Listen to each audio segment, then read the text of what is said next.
Halo Sobat Tala, pada video kali ini kita akan membahas mengenai interpretasi dasar EKG atau elektrokardiogram.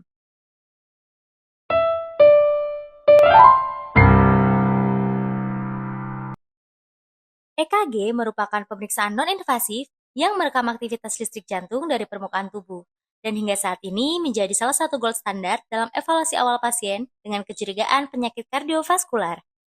EKG memiliki peran yang sangat luas dalam praktik klinis, antara lain untuk evaluasi nyeri dada dan kecurigaan infark miokard, deteksi aritmia, monitoring efek obat terutama antiaritmia, screening pada pasien risiko tinggi atau preoperatif, dan masih banyak lagi. Karena penyakit kardiovaskular merupakan penyebab kematian nomor satu secara global, kemampuan interpretasi EKG menjadi kompetensi dasar yang wajib dimiliki oleh tenaga kesehatan. Kesalahan dalam interpretasi dapat menyebabkan misdiagnosis, keterlambatan terapi, dan outcome pasien yang buruk. Untuk memahami EKG, kita harus memahami anatomi dan sistem konduksi jantung. Jantung terdiri dari 2 atrium dan 2 ventrikel yang dipisahkan oleh septum. Sistem konduksi terdiri dari SA node yang merupakan pacemaker utama, AV node, bundle of His, dan Purkinje fibers. SA node memiliki kemampuan spontaneous depolarization, sehingga menentukan ritme jantung normal. Aktivitas listrik ini menyebar secara terkoordinasi, sehingga menghasilkan kontraksi jantung yang sinkron. Pada prinsipnya, EKG 12 lead terdiri dari 5 leads, yaitu lead 1, 2, 3, AVR, AVL, dan AVF yang berfungsi untuk menilai dari bidang frontal, dan precordial leads, yaitu V1 hingga V6 yang berfungsi untuk menilai dari bidang horizontal. Prinsip penting yang harus diketahui adalah arus menuju elektroda menghasilkan defleksi positif, dan arus yang menjauhi elektroda menghasilkan defleksi negatif. Kecepatan kertas standar adalah 25 mm per detik, di mana satu kotak kecil setara dengan 0,04 detik dan satu kotak besar setara dengan 0,2 detik. Sekarang kita masuk dalam komponen EKG. Gelombang P menandakan depolarisasi atrium, di mana normalnya berdurasi kurang dari sama dengan 0,12 detik. Adanya pemanjangan atau peninggian dari gelombang P menandakan adanya gangguan atrium. Gelombang P yang meninggi disebut juga P pulmonal, menandakan adanya left atrial enlargement, dan gelombang P yang memanjang disebut P mitral, menandakan adanya right atrial enlargement. Interval PR menunjukkan waktu dari depolarisasi atrium ke ventrikel, yang normalnya adalah 120 hingga 200 milisecond. Jika ada pemanjangan dari interval PR, menandakan adanya AV block. First degree AV block yaitu adanya pemanjangan PR dengan jarak yang konstan. Second degree AV block terbagi dua tipe. Tipe Mobit 1, di mana jarak PR semakin memanjang hingga ada gelombang P yang terblokir, dan tipe Mobit 2, di mana PR tidak mengalami pemanjangan, tetapi setelah beberapa gelombang ada gambaran gelombang P yang terblokir. Third degree AV block adalah gambaran gelombang P dan QRS yang jalan secara terpisah, di mana jarak gelombang P dan P lainnya adalah konstan, dan jarak gelombang QRS ke gelombang QRS lainnya adalah konstan. Kompleks QRS menggambarkan depolarisasi ventrikel dengan jarak normal kurang dari 120 milisecond.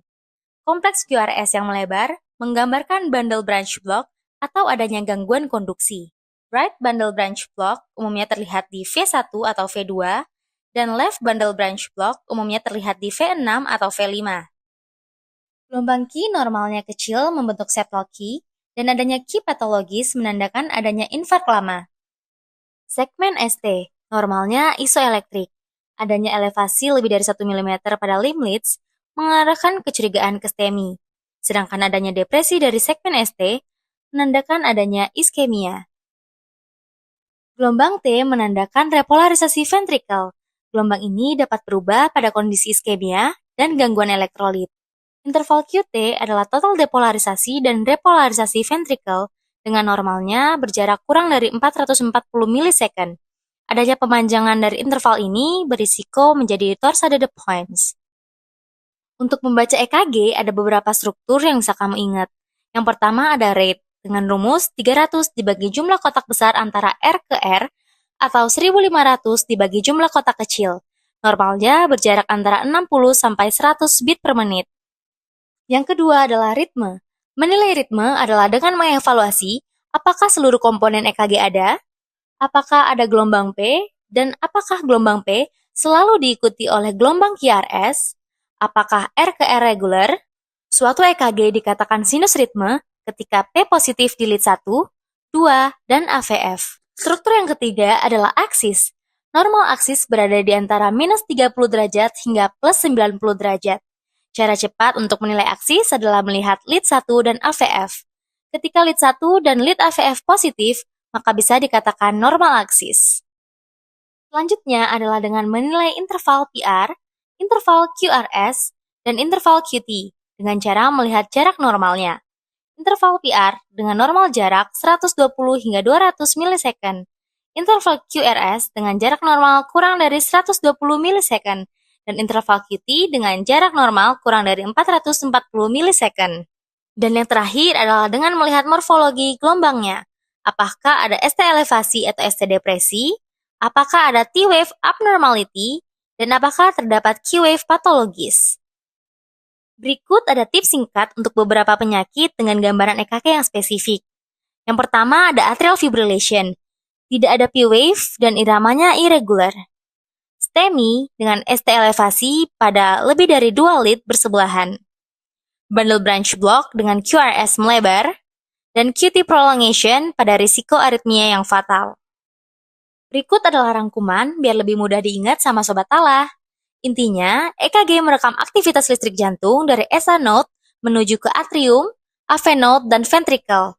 Komponen utama dari EKG adalah P-wave, menunjukkan depolarisasi atrium, PR interval dengan jarak 0,12 hingga 0,2 detik menunjukkan konduksi atrium ke ventricle, gelombang QRS dengan jarak normal kurang dari 0,12 detik menggambarkan depolarisasi ventricle, ST segmen yang harus datar, jika ada penaikan maka menunjukkan infark, dan jika ada penurunan maka menunjukkan iskemia.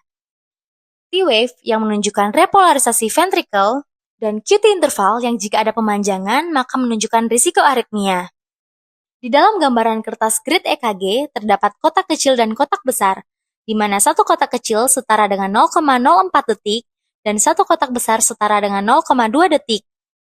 Urutan dalam pembacaan EKG dimulai dari rate, ritme, PR interval, gelombang QRS, ST segmen, T-wave, dan QT interval. Buat interpretasi cepat, kamu bisa hafalin beberapa kondisi berikut. Heart rate normal berada di 60 hingga 100 beat per menit. Untuk mengatakan gambaran sinus ritme, harus ada gelombang P dan teratur. PR yang panjang menandakan adanya AV block, QRS yang lebar menandakan adanya gangguan konduksi, adanya ST elevasi menandakan STEMI, dan adanya ST depresi menandakan iskemia.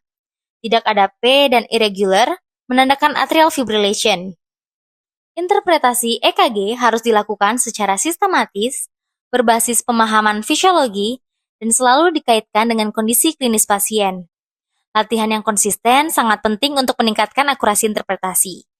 Jika ingin pembahasan lanjutan seperti EKG komprehensif lengkap, aritmia lengkap, AV block, EKG kasus klinis, STEMI, dan lainnya, silakan tulis di kolom komentar ya Sobat Tala.